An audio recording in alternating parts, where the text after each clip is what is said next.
Bene. Apa hubungan antara mengalami kasih dengan kemampuan untuk bertobat, menyesali kesalahan, dan mengampuni orang lain? Apa hubungannya? Nah, saya mau mengutip satu tulisan dari seorang bapak gereja namanya Fulgentius di Ruspe. Namanya Fulgentius, dia dari Ruspe, dari Afrika, dan dia pernah menjadi uskup, hidup di abad kelima, abad keenam setelah Agustinus, dan dia dikenal sebagai seorang yang mengagumi Agustinus dan mengambil juga beberapa pemikirannya.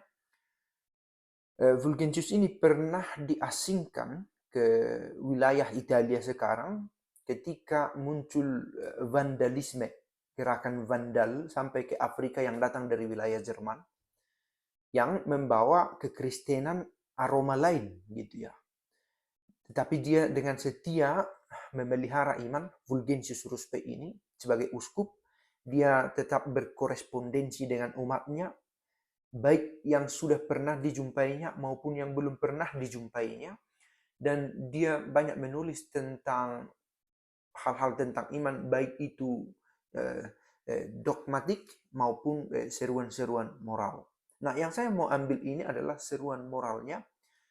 Satu surat dari beberapa surat otentik yang dikenal asli darinya. Surat ini berjudul Surat kepada Venancia. Venancia ini seorang perempuan yang dia belum pernah jumpai, tetapi dikenal lewat korespondensi dengan seorang temannya. Nah, kita langsung ke isi dari tulisan ini. Saya ambil ada 21 nomor dari surat ini, penomoran ini dibuat kemudian. Yang saya mau bagikan adalah poin ketiga dari surat ini. Ketika kasih mulai berdiam di dalam hati, kasih ini tidak membiarkan dosa menguasai. Ya, karena tidak ada ruang lagi bagi dosa. Bila kasih sudah mengisi hati. Tetapi menutupi banyak dosa. Menutupi banyak dosa di sini bukan berarti membiarkan orang tetap berdosa dan disembunyikan. Tetapi tidak membiarkan dosa itu menguasai seseorang. Sehingga terungkap lewat kata-kata, terungkap lewat kekerasan hati, sehingga tidak sanggup memaafkan atau orang lain atau diri sendiri. Nah, membuat dosa itu tidak memiliki ruang. Karena dia ditutup, gitu ya. Di cover. Tidak hanya mencegah dosa saat ini. Selain juga, siapa maksudnya? Kasih itu. Kasih itu tidak hanya mencegah dosa saat ini. Tetapi juga menghapus semua dosa masa lalu. Lihat kekuatan yang kita sebut dengan kasih itu.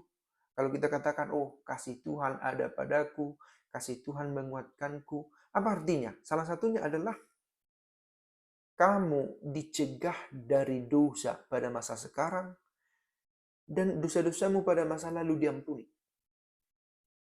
Pengampunan ini yang kadang kita tidak mengerti. Gitu ya.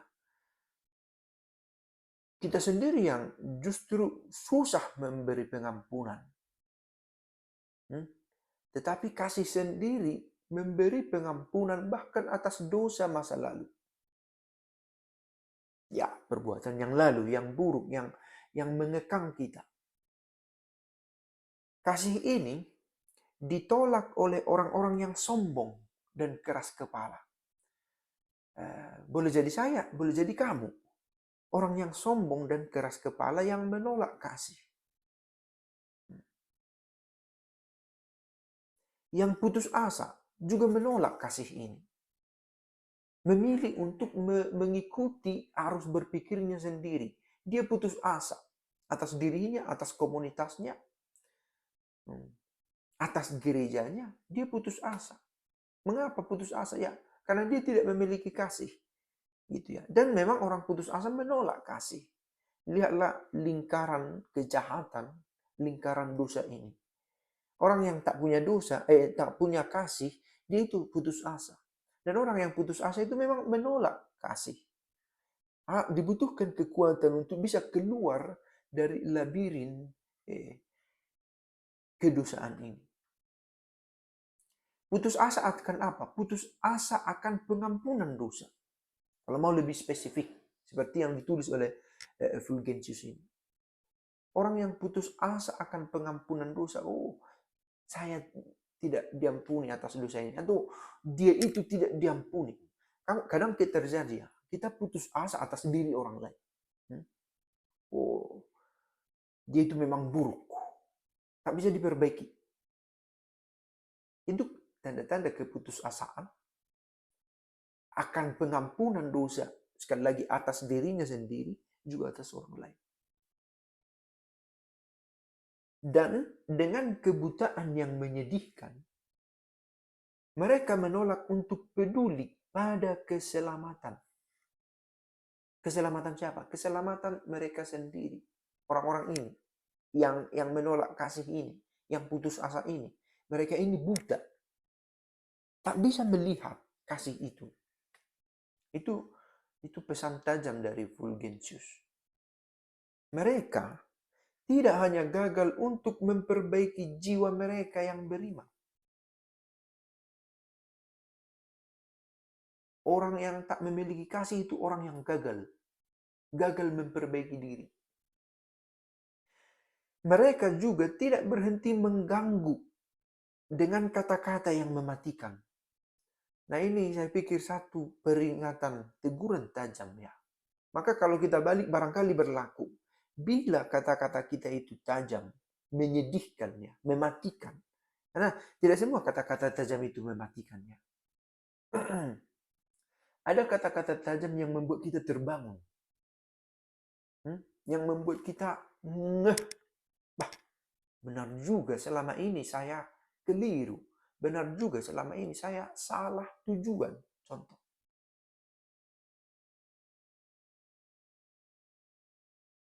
Tetapi orang yang tidak memiliki kasih itu mengeluarkan kata-kata yang tajam dan mematikan.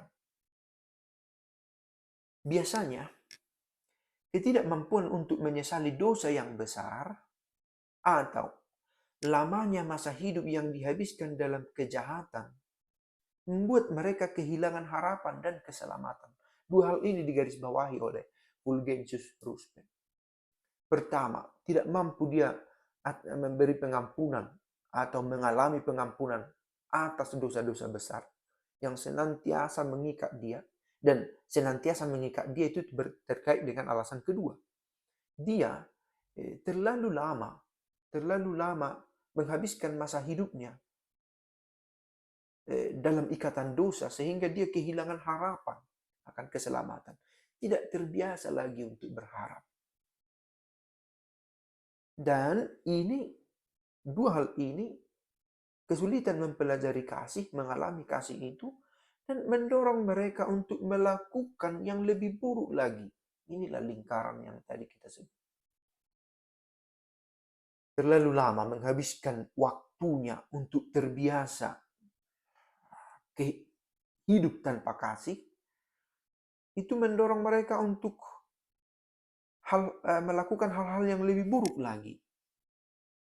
Sehingga dalam diri mereka terjadi apa yang tertulis dalam kitab suci.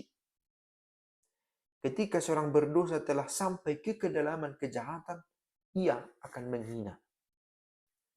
Ketika seseorang sampai pada kedalaman kejahatan, ia akan menghina.